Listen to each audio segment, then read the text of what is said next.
Okay folks, so today I'm going to attempt a battery replacement of the Suunto Spyder diving watch.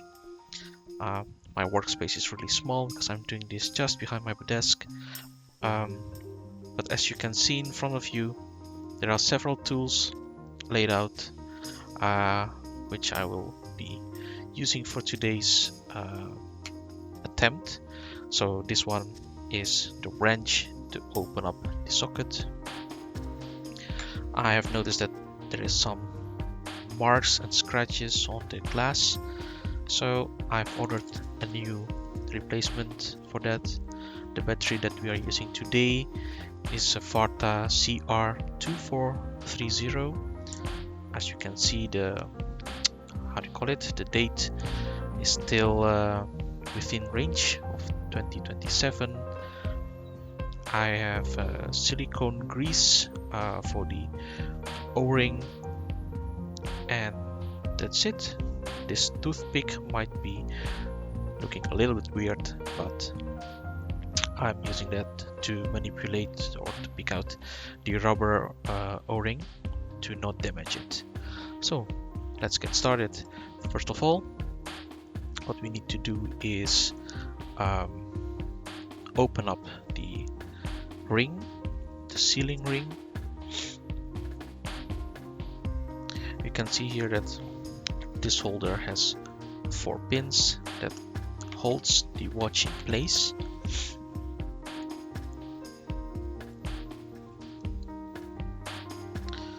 It's always a little bit tricky to get it aligned well, but you can a little bit see over here that the watch has those ridges, and those ridges have to align with these teeth.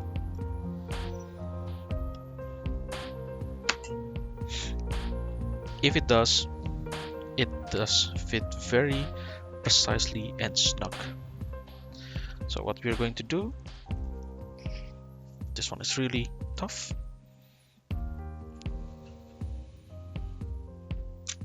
Okay, there we go. And now we don't need the wrench anymore. Take that out.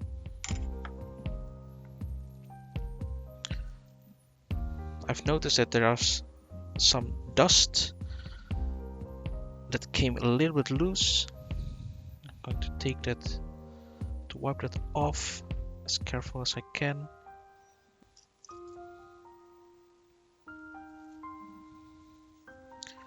Okay, so upon inspection, you can see that there is a little bit of rust over here.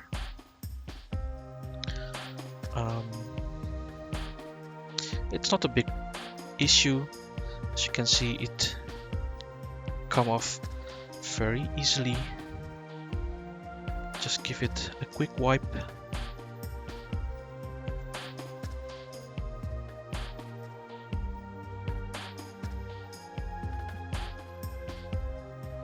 It's strange because this was supposed to be a non-corrosive metal, but apparently it does corrode a little bit. So I'm not sure what's going on there. Before we take out the glass, I want to wipe down as much of debris as possible. Also from the outer rim. And again, I'm doing this just behind my desk, so this is not a clean room or whatsoever. So now what we can see is that there is a notch here, and we can slide our little prying tool in between to lift the glass. It sticks a little bit, but that's okay.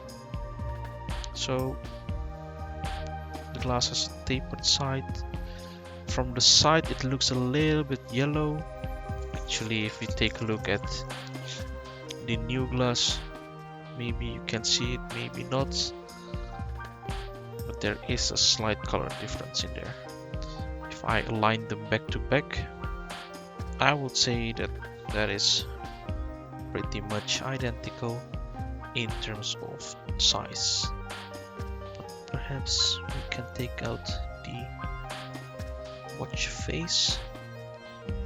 So this is a Suunto watch face. It has 2 pins here to keep it aligned. Those pins will sit here in these holes. I don't see any moisture inside the watch, which is good. I'm going to use something sharp to just remove the old ring, which we are not going to use anymore anyway. Give a quick inspection. Ring is still stretchy. It looks slightly flattened, but that is what we actually want. So it has served its purpose. So I'm just going to snip this. Now I know that this is the old one. Next step will be to take out the actual watch itself. It is attached underneath it with a ribbon cable, which you will see in a moment. We have to be careful with that when we are turning this watch face upside down. Actually, I want to wipe a little bit here in the grooves. You know that talking and working at the same time is really difficult. I need some kind of like sticky rubber material to just lift this out. It's a little bit snug though.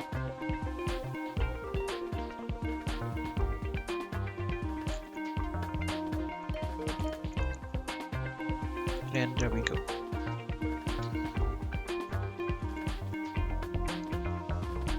With the help of the old O-ring, we are able to get it loose finally.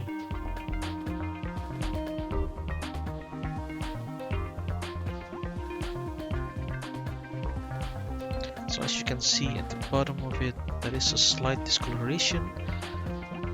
I am not sure what it is. So yeah, you can see it a little bit in the camera. But I think we are not going to deal with that right now, as it's in situ. Let's say it like that. So at the back side, we have the ribbon cable over here, and we have this crazy looking star shaped battery holder. We have to remove that very carefully, of course. We have to be careful for this little spring over here.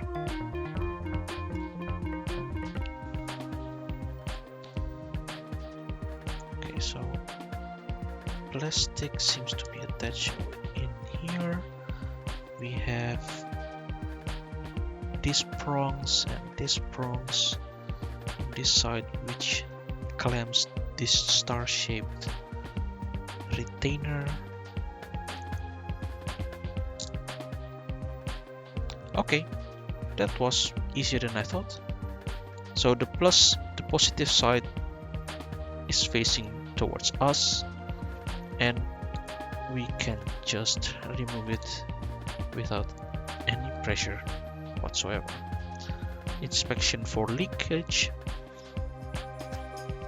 which is none, and that's a very good sign. The spring here sits a little bit loose, but I would say that it does still make a contact. There is a nice arch in there. And now we are going to place the new battery in here. Again, positive side facing towards us, and we can can place back the battery retainer.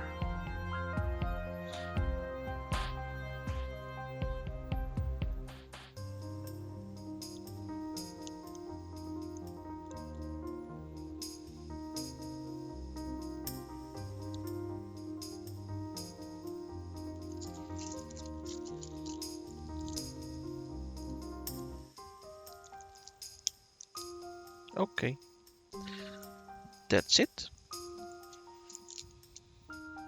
And now we can replace it back again, like that. So now going back, what we have to do is replacing the how do you call it, the O-ring.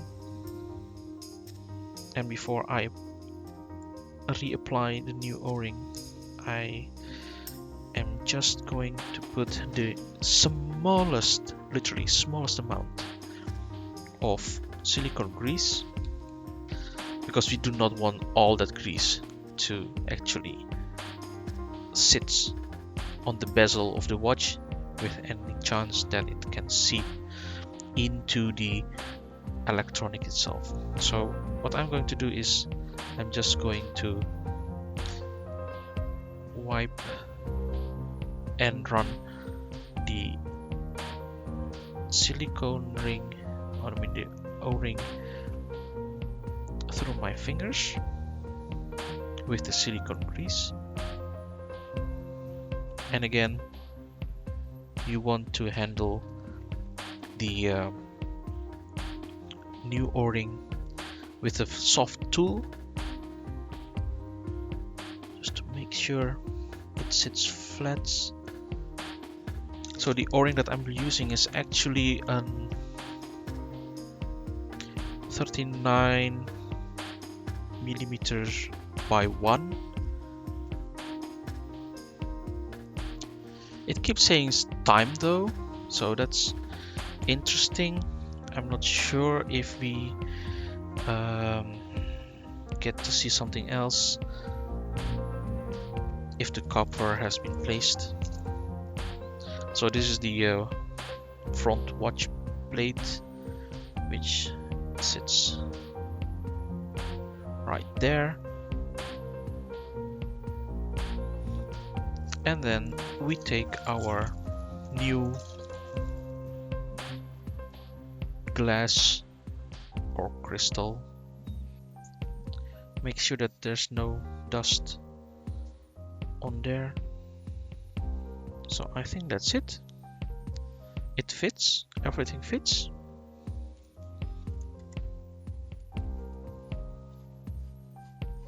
Yes, there we go. And our final step will be to tighten up the bezel.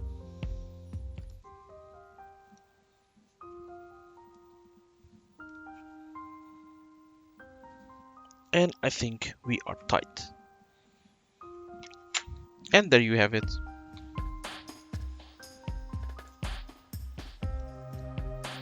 So it's still on time mode.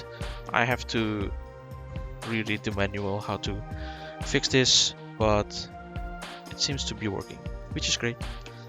So there you go, folks. Until next time, bye.